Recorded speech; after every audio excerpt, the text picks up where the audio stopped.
Moi, on a acheté 10 yaourts au lieu de 2. Est-ce qu'à l'unité, ça coûte moins cher? Mais parce que la problématique est quoi? C'est que la société change et qu'on a une autre problématique. Oui. Il y a à court C'est-à-dire terme... qu'aujourd'hui, acheter 2 yaourts, à l'unité, ça coûte pas plus cher que d'acheter 10 yaourts à l'unité? Non, ça évolue parce que les gens ne veulent plus Oui. forcément remplir leur placard et parce que sur le stylo, à un moment, il y a du gaspillage. Et le gaspillage, les gens en ont moins envie aujourd'hui. Et donc, n'oubliez pas qu'entre il y a 5 ans et aujourd'hui, il y a la crise climatique. Et l'idée selon laquelle on va dans une grande surface acheter, je sais pas, un écran, un ordinateur, un téléphone avec l'argent de la rentrée scolaire, c'est une idée fausse qui est encore véhiculée, j'entends, ici ou là.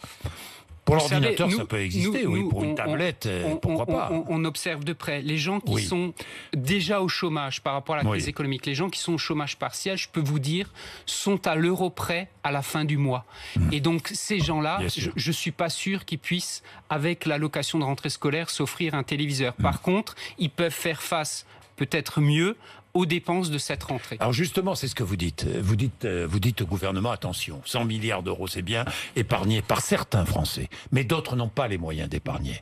Et c'est ce que vous dites. Vous dites, il va falloir faire attention à cela dans le plan de relance. C'est bien cela, Dominique Schelcher?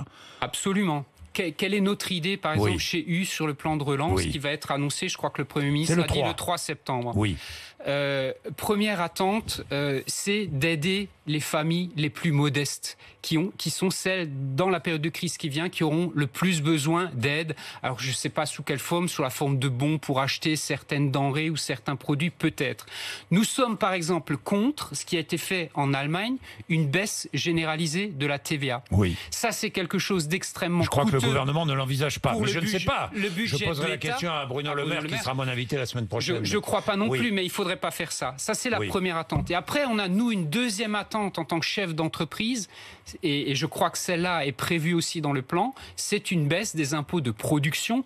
Il y a un écart considérable aujourd'hui. Ça veut dire quoi, un impôt de production? Expliquez aux téléspectateurs ou à l'auditeur. Ce sont les impôts qui s'imposent à l'entreprise sans être assis sur le chiffre d'affaires, simplement du fait que vous ayez de l'activité. D'accord. C'est un nom très technique chez nous, ça s'appelle la CVAE, qui existe. Quoi que vous fassiez, il y a des impôts. Et quand on mesure ces impôts de production pour l'ensemble des entreprises par rapport au reste de l'Europe, c'est bien plus élevé en France et ça va rendre les entreprises françaises plus compétitives, particulièrement dans l'industrie, à un moment où on parle de quoi? De relocaliser en France, d'être compétitif dans la production française, etc. Voilà. Donc, vous demandez aussi la création de bons à la consommation. Vous aimeriez? Je dis qu'il faut trouver... C'est-à-dire un bon à la consommation. Je dis qu'il faut trouver une façon d'aider les foyers les plus modestes. C'est ça que je dis. Je n'ai pas la formule, le gouvernement trouvera la bonne formule, mais voilà, je pense qu'il faut pas prendre des mesures pour la consommation de tout le monde, parce qu'il y a des gens qui ont pu économiser et donc à qui ça profiterait peut-être de trop et ça coûte au budget de l'État. Il faut penser au budget de l'État aussi. Et donc il vaut mieux cibler de manière précise les gens qui en ont le plus besoin.